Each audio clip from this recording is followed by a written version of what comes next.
Pleasure to welcome to the podium the winner of the LSO Public Service Award for this year, Dr. Maurice Bitran.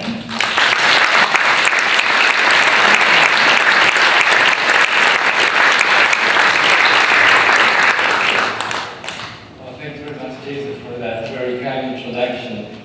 Allow me, before I start, to recognize the new Minister of Research and Innovation, the Honorable Maurice. I'm tickled pink to welcome a fellow PhD physicist to the helm of Ontario Research and Innovation Enterprise. Welcome. Dr. Maurice and I first crossed paths, we were reminiscing a moment ago, over 20 years ago. We were both working in radiation safety, and we were both probably fairly recent immigrants to this great country. So it's great to encounter you here again. I also would like to recognize Dr. Kevin Lynch, who was Vice Chair of the Ontario Jobs and Prosperity Council, did a gentleman's work in the report of the Council, Advantage Ontario. It will not surprise you to know that Kevin was the brain of the operations of all of that effort. It's a fantastic job.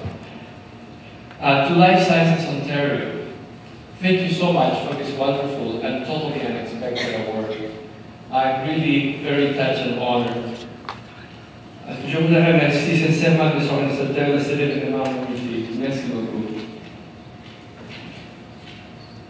Thanks to the excellence of its researchers, the entrepreneurship of its industry, and the support of the Ontario government in a sustained form, Ontario Life Sciences stand today as a paradigm of what partnerships between academia, business, and government can accomplish.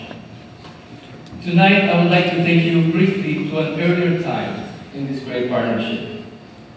As some of you know, before there was an Ontario Research Fund or a Ministry of Research and Innovation in either its previous incarnation or even Mars, there was the Ontario Research and Development Challenge Fund and the Ministry of Energy, Science and Technology.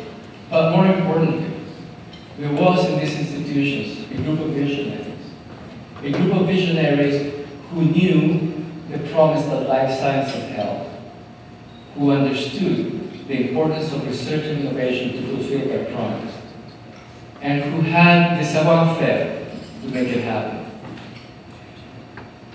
I'm talking about Dr. Cal Stiller, Chair of the Challenge Fund Board, Dr. Lucy Vinovich, Chair of the Medical Panel, and board members such as Michael Burley, who sadly is no longer with us, David Lindsay, Gord Surgener, Bart Miller, Dale Patterson, and others. I'm talking about Ken Knox and Bruce Archibald, who were Deputy Minister and Assistant Deputy Minister of the newly minted Ministry of Energy, Science and Technology. I'm talking about Mark Posnanski, who is being recognized tonight.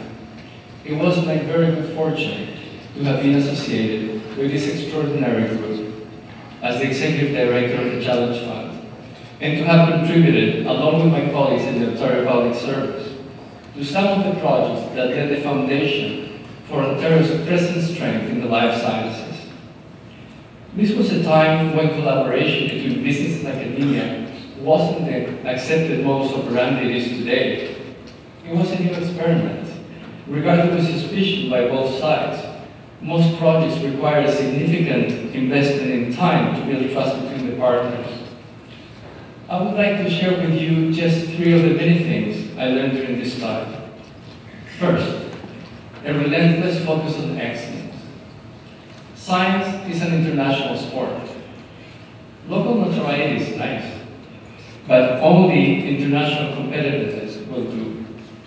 Second, life sciences are a societal venture. It requires close collaboration between private, academic, and public entities, not just for funding, but for the societal acceptance of new technologies. Third, public accountability.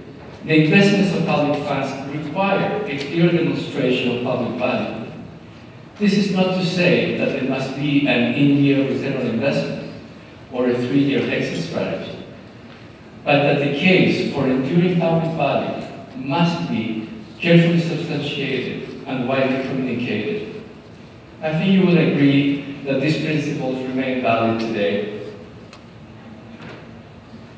Ontario Life Sciences have a great history of accomplishments, and with your commitment, and with Life Sciences Ontario as its unified voice, they have an even brighter future. To conclude, I would like to thank my family for their love and support over the years.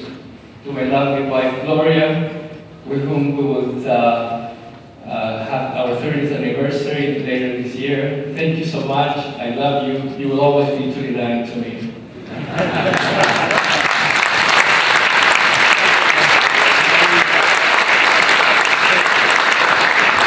To our wonderful children, Jonathan and Michelle, who unfortunately couldn't be here tonight. And I also want to thank my parents, Cora Carreño and Raul Bitran, of blessed memory, who instilled in me and in my brothers and sisters the love of learning and of public service. Thank you very much. Merci beaucoup.